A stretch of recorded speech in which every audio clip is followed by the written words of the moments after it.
Hello friends, welcome to our channel. 2026ஆம் ஆண்டு ஏப்ரல் 1ஆம் தேதி முதல் புதிய வருமான வரி விதிமுறைகள் மாற்றம் 5 முக்கிய அப்டேட். ஒவ்வொரு நிதியாண்டின் தொடக்கத்தில், குறிப்பாக ஏப்ரல் மாதம் 1ஆம் தேதி புதிய விதிமுறைகள், வருமான வரி சட்ட திருத்தம், வருமான வரி விதிமுறைகளை மாற்றம், பண பரிவர்த்தனை, வங்கி சலுகைகள் மாற்றம் பற்றிய அப்டேட்கள் வெளியிடப்படுவது வழக்கம். 2026ஆம் ஆண்டு ஏப்ரல் 1ஆம் தேதி முதல் வருமான வரி விதிமுறையின் கீழ் புதிய சலுகைகள் வழங்கப்படுகிறதா, பழைய நடைமுறையில் என்ன மாற்றம் செய்யப்படுகிறது என்பது பற்றிய இந்த பதிவில் தெரிந்து கொள்வோம். சுமார் 65 ஆண்டுகளுக்கு பிறகு 1961ஆம் ஆண்டின் பழைய வருமான வரி சட்டத்திற்கு பதிலாக எளிமைப்படுத்தப்பட்ட புதிய சட்டம் நடைமுறைக்கு வருகிறது. இதில் புதிய வரிகள் ஏதும் விதிக்கப்படவில்லை என்றால் நடைமுறைகள் பெருமளவு மாற்றப்பட்டுள்ளன. பழைய சட்டத்தில் இருந்த சிக்கல்களை வார்த்தைகள் நீக்கப்பட்டு சாதாரண மக்களுக்கும் புரிந்து கொள்ளும் வகையில் எளிமைப்படுத்தப்பட்டுள்ளது. பிரிவுகள் 819 536 ஆக குறைப்பு, அத்தியாயங்கள் 47 23 குறைப்பு, வார்த்தைகள் 5.12 லட்சத்திலிருந்து 2.60 லட்சமாக குறைப்பு.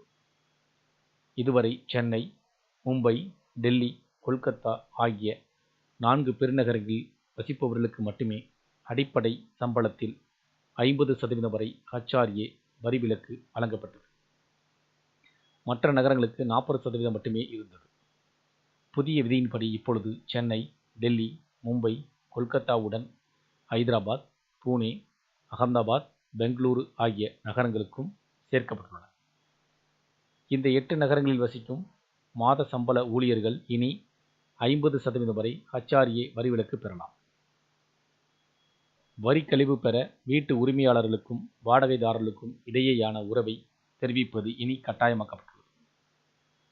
மூலதன ஆதாயம், பங்கு சந்தை வர்த்தகம் மற்றும் வெளிநாட்டு வாழ் இந்தியர்களுக்கான வரி விதிப்பில் கூடுதல் கட்டுப்பாடுகள் கொண்டு வரப்பட்டுள்ளன.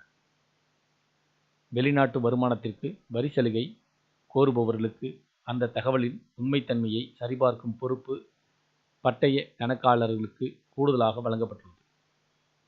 புதிய விதிகளின்படி தணிக்கை செய்யும் போது தவறான தகவல்கள் அல்லது வரி ஏய்ப்பு கண்டறியப்பட்டால் அதற்கு சம்பந்தப்பட்ட பட்டய கணக்காளர்களும் நிறுவனங்களுமே பொறுப்பேற்க வேண்டும்.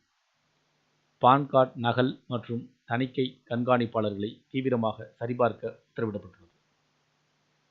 இந்த சட்டம் ஏப்ரல் 1, 2026 முதல் அமலுக்கு வருகிறது. இதற்கு புதிய வருமான வரி விதிமுறைகள் 2026 என்று பெயரிடப்பட்டுள்ளது. பழைய சட்டத்தின் கீழ் நிலுவையில் உள்ள வழக்குகள் மற்றும் நடைமுறைகள் புதிய சட்டத்தின் விதிமுறைகளுக்கு ஏற்ப மாற்றி அமைக்கப்படும் எனவும் தெரிவிக்கப்பட்டது. இதில் குறிப்பிடப்பட்டுள்ள தகவல் உங்களுக்கு பயனுள்ளதாக இருந்துச்சுன்னா இந்த வீடியோக்கு ஒரு லைக் பண்ணுங்கள். இதேபோல் மீண்டும் ஒரு பயனுள்ள தகவலில் சந்திப்போம். நன்றி.